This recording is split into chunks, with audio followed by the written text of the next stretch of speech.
Përshëndetje të nderuar miqtë e mi, ja ku po ritakohemi sërish së bashku me mua Tiron Alilin këtu në kanalin Tiron Alili Rrëfime Jete, për të ndarë një rrëfim të cilin ma ka shkruar një grua e cila jeton në Zvicër, por me origjinë është nga Kumanova. Ajo ka treguar historinë e saj. Ajo nuk flet me vllaun e vet, janë të ndarë sepse ajo ka kërkuar një copës pasurive. Të kërkosh pasuri në traditën shqiptare, do me thënë i bie që ti ke bërë vetvrasje me veten. Rrëfimi fillon kështu. Ka plak që nuk kanë gjak,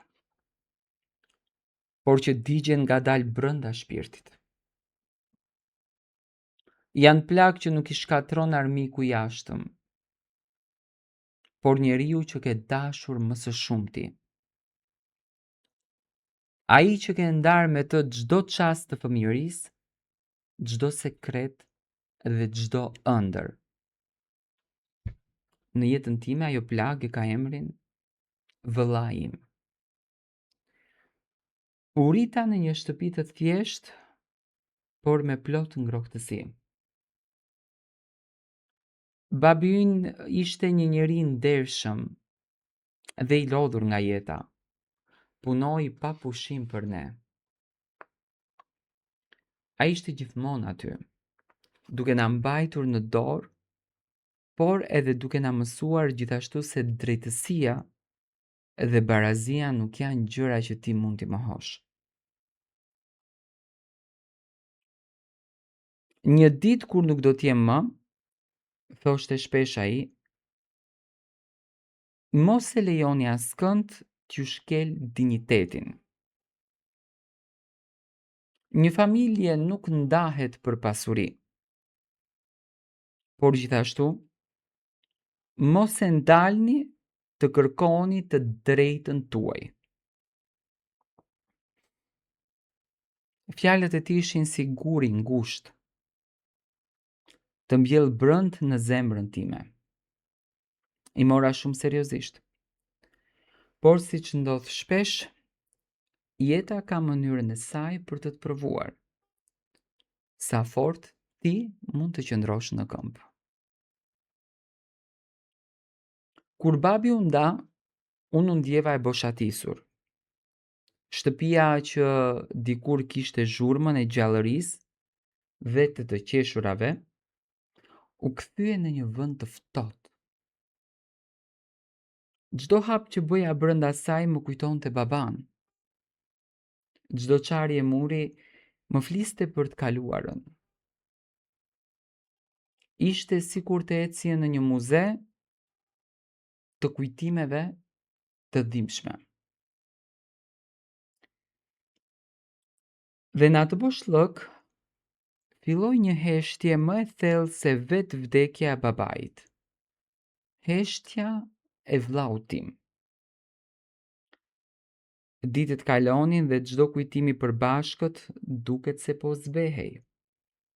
Qeshja e tij, shakat që bënim bashk, përqafimet që ndanim kur ndjeshim të lodhur ose të trishtuar. Gjithçka u shua. Ishte sikur një mur i padukshëm na kishte ndarë. Dhe unë në fakt nuk e kuptoja pse ndodhte kjo. Pas disa muajsh, kur dhimbja ishte akoma e freskët dhe shpirti im ishte akoma i lënduar nga humbja e babait, erdhi një moment të jetë i vështirë. Një moment që e dija se do të thyente gjithçka. Me guximin që më kishte mbetur, me zërin që më dridhej, kërkova pjesën time të pasurisë me të drejtë. Në derën e babait. Nuk kërkova më shumë, nuk kërkova më pak. Vetëm atë që mua më takonte ligjërisht edhe shpirtërisht.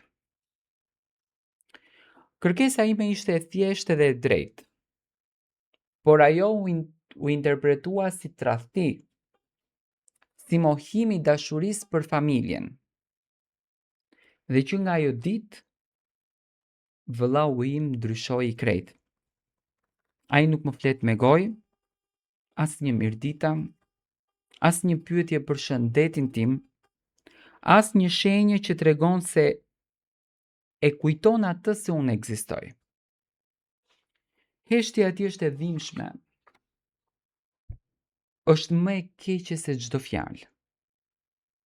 Fjalët mund t'i durosh, heshtjen e tij e ndjen në çdo celulë të trupit. Është si një vrim që të thith brenda dhe që të mbush me boshllëk. Familja u nda në heshtje. Nuk pati zhurmë. Nuk pati përplasje të mëdha. Vetëm heshtje që rëndonte mbi gjithçka. Në darkat e zakonshme një vend i mungonte gjithmonë. Në bisedat e zakonshme një fjalë nuk dilte. Dhe unë mbeta e vetme, e rrethuar nga njerëzit që nuk flisnin, por të gjithë në fakt e dinin të vërtetën. Tani ka net që nuk fle. Qëndroj zgjuar duke pyetur veten, a gabova që kërkova të drejtën time? Do të ishte shumë më mirë të heshtja, të sakrifikoja çdo gjë vetëm për të ruajtur atë që në fakt quhet familje. Por pastaj kujtoj fjalët e babait, kujtoj sytë e tij të lodhur, por të vendosur kur thoshte mos u bëj kur viktim për dikë që nuk respekton dinjitetin tënd. Dhe e di që nuk gabova, gabimi im nuk ishte imi. Gabimi ishte që dikush tjetër vendosi se dashuria dhe vllazëria mund të thyeshin për disa copa pasurie. Sot jeta ime është ndryshe. Nga jashtë duke me fortë, e qetë dhe kontrolluar, por brenda më thëret çdo ditë zemra. Duket sikur diçka ka vdekur brenda meje. Ndoshta ëndra ime për një familje të bashkuar, ndoshta shpresa se gjaku gjithmonë do të kishte më shumë rëndësi se interesi.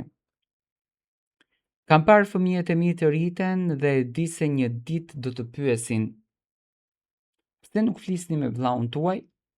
Dhe unë nuk di ç'të them, çfarë t'ju them, sepse e vërteta është shumë e dhimbshme për të folur, dhe heshtja e tij nuk le hapësirë për fjalë. Ka ditë që ri para pasurisë së babait dhe mendoj për çdo gjë që ka kaluar, për lojrat e vogla në obor, për darkat e zakonshme, për përqafimet e thjeshta që nuk kushtonin asgjë. Por tani jam kthyer në kujtimet pamundura. Dhe më duket se çdo gjë që kërkova ishte normale, e drejtë dhe e thjeshtë. Por për të ishte më shumë se një kërkesë. Ishte një tradhti që unë i bëra. Këto janë lotët e një motre.